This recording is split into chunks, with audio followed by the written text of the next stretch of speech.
और बंगाल में विधानसभा चुनाव को देखते हुए इस बार आज हलचल काफी तेज है। इस बीच एक और बड़ी खबर का जल्दी से रुख करते हैं। ममता बनर्जी केंद्र और बीजेपी पर हमला बोलने का कोई भी मौका हाथ से जाने नहीं दे रही हैं। देश में बढ़ रहे पेट्रोल डीजल के दामों को लेकर भी टीएमसी पूरी तरह से हमलावर है। तेल के बढ़ते दामों के विरोध में आज ममता बनर्जी हजारा से नौबन्ना तक स्कूटर पर जाएंगी और तेल के दामों के विरोध के लिए ममता बनर्जी इलेक्ट्रिक स्कूटी का इस्तेमाल भी करेंगी। और CM Mamata Banerjee electric scooty से आज करीब 11 बजे हजारा से नौबन्ना के लिए रवाना होंगी। वो तस्वीर भी हम आपको दिखाएंगे।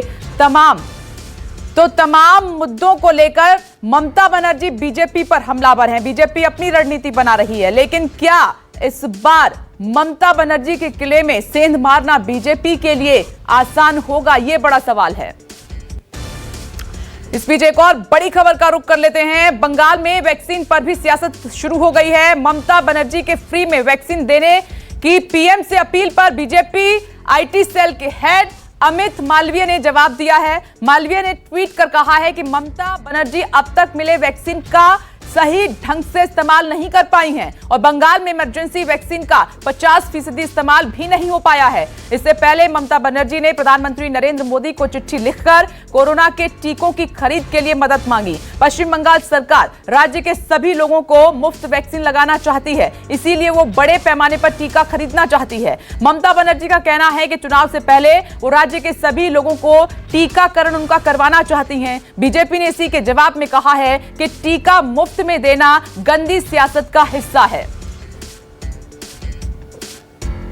बैटल ऑफ बंगाल लगातार जारी है, जिस पर लगातार हमारी नजर बनी हुई है। न्यूज 24 की सबसे बड़ी कवरेज। खास मेहमान लगातार हमारे साथ मौजूद हैं। लेफ्ट प्रवक्ता विवेक श्रीवास्तव जी हमारे साथ मौजूद हैं, बीजेपी प्रवक्ता ओम प्रकाश जी हमारे साथ मौजूद हैं और साथ ही आप मनोज पांडे को भी देख पा रहे हैं और इधर विजय उपाध्याय जी भी आपको नजर आ रहे हैं। टीएमसी से अपना पक्ष रखने के लिए संपर्क नहीं हो पाया था, लेकिन सभी के पास में आऊंगी। लेकिन इस बीच मनोज पांडे के पास आपको लिए चलते हैं। बैरकपुर वहां से लाइव है मनोज। वहीं से शुरुआत हो रही है लोको सोनार बांग्ला इस बड़े अभियान की। कैसी तस्वीर आपको दिखाई दे रही है? कितनी देरी और? जी देखिए, हम इस समय मौजूद है कोलकाता का जो हिस्ट्री ऑफिस है और ये जेपी नड्डा जी की देखिए गाड़ी अभी अंदर यहाँ पे पहुंच चुकी है।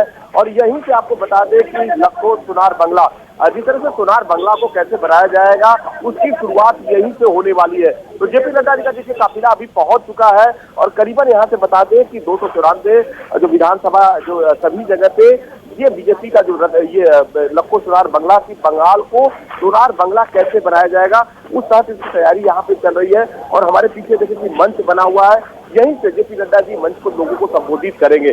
तो कह सकते हैं कि बंगाल में जब भी यहाँ पे महान पुरुष है उनके द्वारा यहाँ पे रविन्द्रनाथ टैगोर हो और जिस तरह से स्वामी विवेकानंद हो, तो सभी की मूर्तियां इस पे गाड़ी की बनाई गई हुई है और लगातार पश्चिम बंगाल के सभी जिलों में। मनोज, संभव हो तो वो जो डिजिटल रथ है जो 294 विधानसभा क्षेत्रों में घूमेगा, उसकी तस्वीर आप हमें दिखा सकते हैं क्या? जी देखिए, हम इस समय मौजूद है क्योंकि बैरिकेड कर दिया गया है। हम दिखाना चाहेंगे कि जो रथ है हमारे सामने वहाँ पे लगा हुआ है डिजिटल रथ, क्योंकि जेपी नड्डा जी आए हुए हैं और इसको पूरी बैरिकेड कर दिया गया है। जो लोग थे सभी लोगों को बाहर निकाल दिया गया है। तो हमारे सामने दिखाएगी कि जो रथ है वो सामने लगी हुई है और उसी रथ में डिजिटल एलईडी लगाया गया है। तो सब जिस तरह से कहे कि बीजेपी के जो भी कार्यक्रम है सारे कार्यक्रमों को डिजिटल के द्वारा लोगों को दिखाया जाएगा कि क्या क्या बीजेपी पश्चिम बंगाल के सोनार बंगला बनाने का जो लक्ष्य को लेकर चल रही है जनता के बीच में जाएगी, अपनी मनोफेस्टो को लोगों तक बताएगी। तो कह सकते हैं कि ये एक नया कार्यक्रम है। लेकिन इससे पहले भी यहाँ पे जब जेपी नड्डा जी आए हैं, एक मुट्ठी चावल का कार्यक्रम हो, परिवर्तन यात्रा हो, लेकिन अब आज से बीजेपी यहाँ पे लखो सोनार बंगला, देखिए जब गृह मंत्री अमित शाह आते हैं तो साफ तौर पर कहते हैं कि बंगाल को सोनार बंगला बनाना है। तो उसी के तहत ये कार्यक्रम शुरू किया गया है कि आखिर बंगाल में बीजेपी पार्टी कैसे सोनार बंगला बनाएगी और सोनार बंगला का समीकरण क्या होगा, इसकी शुरुआत हो रही है। तो कह सकते हैं कि सभी गाड़ियों में लगी हुई है,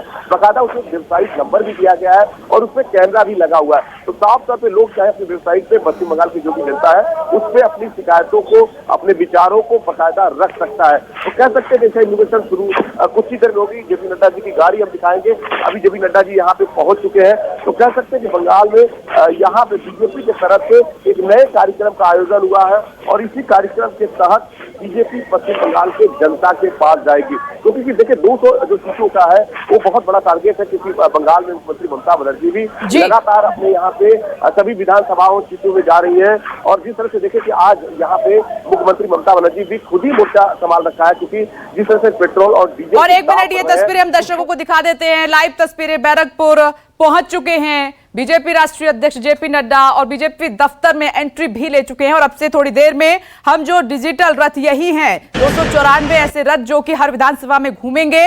लोखो सोनार बांग्ला की शुरुआत, इस बड़े अभियान की शुरुआत अब से थोड़ी देर के बाद जेपी नड्डा इसको हरी झंडी दिखाएंगे। आप तस्वीर देख लीजिए, पूरी तरीके से डिजिटल है। तकरीबन 2 करोड़ ऐसे बंगाल के लोग हैं जिन तक पहुंचने की बीजेपी की कोशिश होगी, उनकी राय ली जाएगी, उसी के बेस पर मैनिफेस्टो बीजेपी अपना तैयार करेगी। यह भव्य तस्वीर है, यही रथ जो है पूरे पश्चिम बंगाल में घूमेंगे और पूरी तरीके से तमाम आधुनिक सुविधाओं से लैस हैं। डिजिटल माध्यम से या फिर पत्र के माध्यम से, फोन कॉल से, हर तरीके से बंगाल वासी बीजेपी से जुड़ सकते हैं।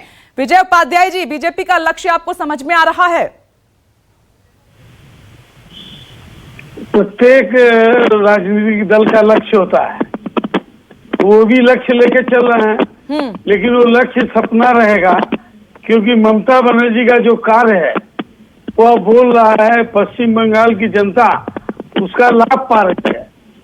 उस लाभ जो मिल रहा है पश्चिम बंगाल की जनता को, उस लाभ का प्रतिफलन 2021 में आप सभी को देखने को मिलेगा कि ममता बनर्जी फिर हैट्रिक करके तीसरी बार पश्चिम बंगाल की मुख्यमंत्री होंगी और भाजपा विरोधी दल लायक भी नहीं रहेगी, बच पाएगी। मिला लीजिएगा बात, क्योंकि ममता बनर्जी ने जो काम किया है सबूत साथ 1 करोड़ साइकिल का काम किया में ठीक है, आपने यहाँ पर बड़ा सवाल उठाया। ओम प्रकाश जी, बीजेपी का सपना सपना ही रह जाएगा। इस बीच आप देखिए जेपी नड्डा के बंगाल का आज का पूरा कार्यक्रम समय के साथ आपकी टीवी स्क्रीन पर है।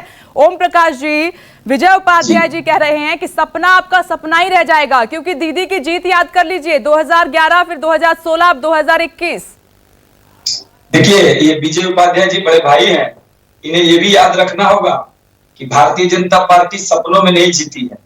सपना तो ममता बनर्जी का धारा रह गया प्रधानमंत्री बनने का, सभी दलों को जोड़ने का, और हम तो एक लक्ष्य लेके चल रहे हैं। हमने पहले भी कहा भारतीय जनता पार्टी का सरकार बनाना लक्ष्य नहीं है, हम उस बंगाल के गौरवमयी संस्कार को जीवंत और वापस करना चाहते हैं, जिसके लिए पूरे देश ने लड़ाई लड़ी।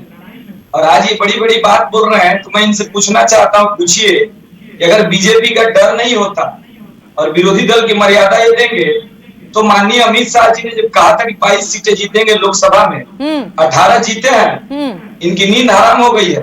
और अगर इन्हें भाजपा से डर नहीं होता तो बताइए ना कि सरकार विदाई के अंतिम वर्ष में ये दुआरे सरकार, ये पुरोहित भत्ता, ये क्यों भाई?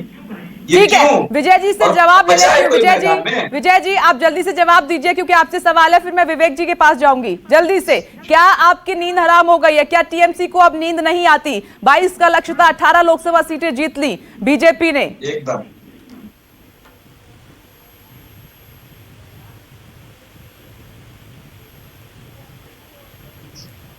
चलिए, एक बार फिर से आपकी ऑडियो हम तक नहीं पहुंच रही है, लेकिन विवेक जी आपके पास आते हुए, विवेक जी एक बड़ा सवाल है, शायद आपको चुभे भी ये सवाल।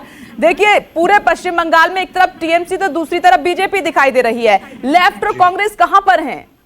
नहीं, लेफ्ट और कांग्रेस की वापसी होगी। बिहार में हमारा एक अच्छा परफॉर्मेंस रहा। 2011 से पहले का समय आपको याद है, जब आप इतने एक्टिव हुआ करते थे? बिल्कुल बिल्कुल बिल्कुल, लेकिन अभी भी ऐसा है। इस बार कहां है? इस बार तो गायब ही नजर आ रहे हैं आप। नहीं, ऐसा है ना, क्योंकि अभी एक कल्चर बना हुआ है कि पूंजीपतियों से पैसा लो और इवेंट्स दिखाओ रोडों पे जा करके, तो ये लेफ्ट का कल्चर नहीं है। कैडर हमारा स्ट्रांग है, कैडर बरकरार है, ट्रेड यूनियंस हमारी खड़ी हुई है, किसान सभा है। कल्चर है कि जनता के बीच में विरोध करो तृणमूल का। कम से कम इनसे ये पूछिए कि इनके सोनार बंगाल में सिलेंडर का प्राइस क्या होगा, ये नहीं बता पाएंगे।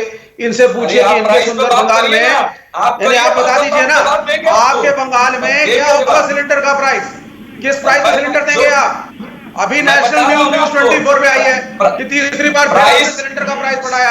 सुनिए ना, मैं प्राइस बता दे रहा हूं आपको। सही कह रहे हैं विवेक जी, सही कह रहे हैं विवेक जी। एक तरफ भले ही आप अपनी रणनीति बना रहे हैं, लेकिन दीदी को चुनौती देना क्या आपके लिए आसान होगा? क्योंकि वैक्सीन, महंगाई, आंदोलन, तमाम कीमतों को लेकर, इन मुद्दों को लेकर वो आपके खिलाफ बंगाल में मोर्चा खोले हुए हैं और आज एक तस्वीर आपको दिखाई भी देगी। नमस्कार, मैं हूं मानक गुप्ता। अगर आपको हमारा ये वीडियो पसंद आया हो तो इसे लाइक और शेयर जरूर करें और हाँ, हमें सब्सक्राइब और फॉलो करना ना भूलें ताकि आप देश और दुनिया की कोई खबर मिस ना करें। चाहे कोई ब्रेकिंग न्यूज हो या कोरोना वायरस से जुड़ी कोई भी अपडेट, पॉलिटिक्स हो या आपकी जेब से जुड़ी कोई खबर, इलेक्शन की कोई न्यूज हो, कोई कंट्रोवर्सी हो या फिर कोई वायरल वीडियो, सब कुछ मिलेगा न्यूज़ 24 पर। तो जुड़े रहिए हमारे साथ और देखते रहिए न्यूज़ 24।